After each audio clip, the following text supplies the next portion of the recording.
blowing a gale, but it's really warm. Let's go get a coffee. Hey, just getting a drink. Get a drink, right? Morning. Can I get a latte, please? Yeah, great, thanks.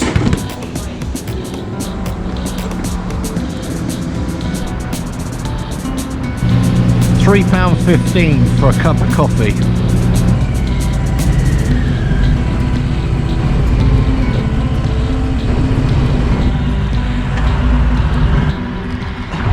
What a filler.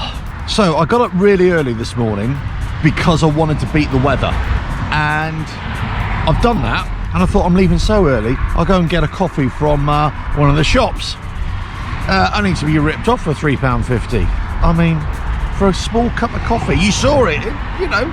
But anyway, listen, that's not the video. The video is all about making biker decisions based upon the environmental factors. Yes. So especially this morning, I knew the weather was coming in, so I thought I'd try and beat the weather. And yeah, I think I've done it. It's starting to drizzle now, so I've only got a few more miles to go as I go to work. And I thought, right, fine, I'll do that, no problem.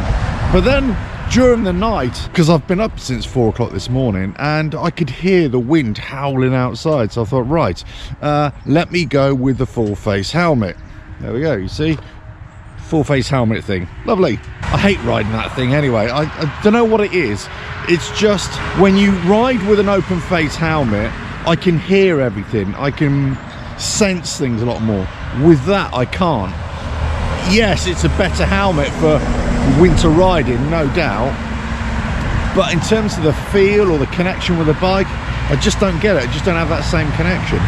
Now obviously there's a good reason for wearing a full face helmet, because it protects your face a little bit more, especially in flying debris, and that was one of the big reasons why I started wearing it this morning, because it was blowing a gale. It's autumn here, lots of leaves and debris and twigs flying around, and I was riding around the other day and I got face planted by a load of debris, so I thought, you know, this morning, high winds, I'll do the right thing. But making YouTube videos is a bit of a funny thing, especially when you're riding bikes. It's not only about being a biker as in riding a bike, but it's also about considering capturing videos as well, and the audio and all that sort of stuff. So my biking decisions are not only based upon biking, it's based upon what kind of stories or content I want to produce, whether it's a written form or video form or, you know, photographic form, whatever it is. So I'm kind of always adapting, not only to the environment or the road conditions or the weather conditions, but also my need as well. Now, one of the big drawbacks of wearing a full face helmet is I can't always hear when the cameras are turning on or off. The other drawback I have is to protect the camera from a bit of wind, especially when I'm doing this kind of thing, right? I have these on, these wind slayers, right? These foam protectors, right? Great, no problem. But they also mask the camera. Some of these wind slayers on some of the cameras that I've got mask the display. They also mask the little telltale LED light, which tells you that the camera is running. So when I'm wearing a full face helmet, I can't hear the sound of it pinging on. With an open face helmet, I can. So that's one of the other reasons why I love wearing the open face helmet, because I can hear everything and I can see everything really clearly, but also I can hear everything on the bike. And that's where I talk about engine noise and pinging and all that sort of stuff. I pick that up so much more with an open face helmet. With a full face helmet, I hardly hear any of that. I suppose that's a good thing or a bad thing, I don't know. Anyway, I thought I'd bring this to you because I don't think you often hear this from YouTubers who make motorcycle content, and the kind of decisions that we make, I suppose. Well, I can't say we make, but I make. And it's not only about biking decisions, you know, we factor in all the other stuff. So I'll give you a case in point. Let's just say you watch another channel that's talking about going wild camping or stuff like that.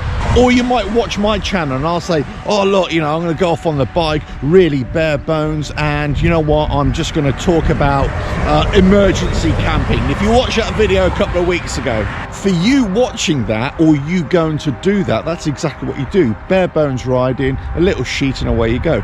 But for me to make that video means that I've got all my bags full of camera gear and audio gear and all the other stuff, spare batteries, bags, tripods, that kind of stuff.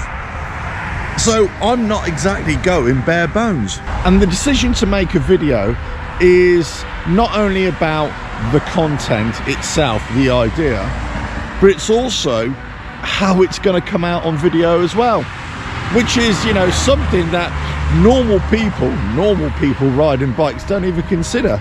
A lot of the times when I talk about making motor vlogs, in the past this is, and I would say never do a motor vlog in the rain, because it's just, they're just crap. You know, the cameras get covered in rain and it's just rubbish. You know, it's that kind of thing. You really want decent weather. When we talk about making videos on a bike, you know, you got all the camera mounts to deal with, but also you're taking all the camera gear as well.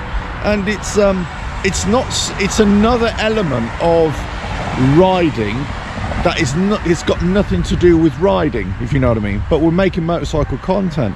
But the way we're doing it is that we have to bring all our filming camera stuff with us as well.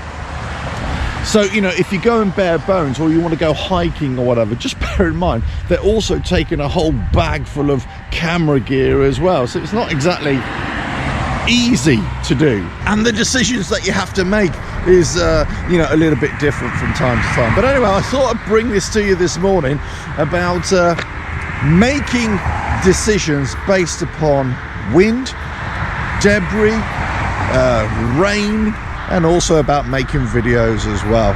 That's the life of a YouTuber, I suppose. Anyway, listen, I'm going to put that full face helmet thing back on the old noggin and head off down the road. But I'll catch you again on another video. You know what to do. Like, share, subscribe. Check out the website, RevelatorAlf.com. And, well, catch you again. Ta-da.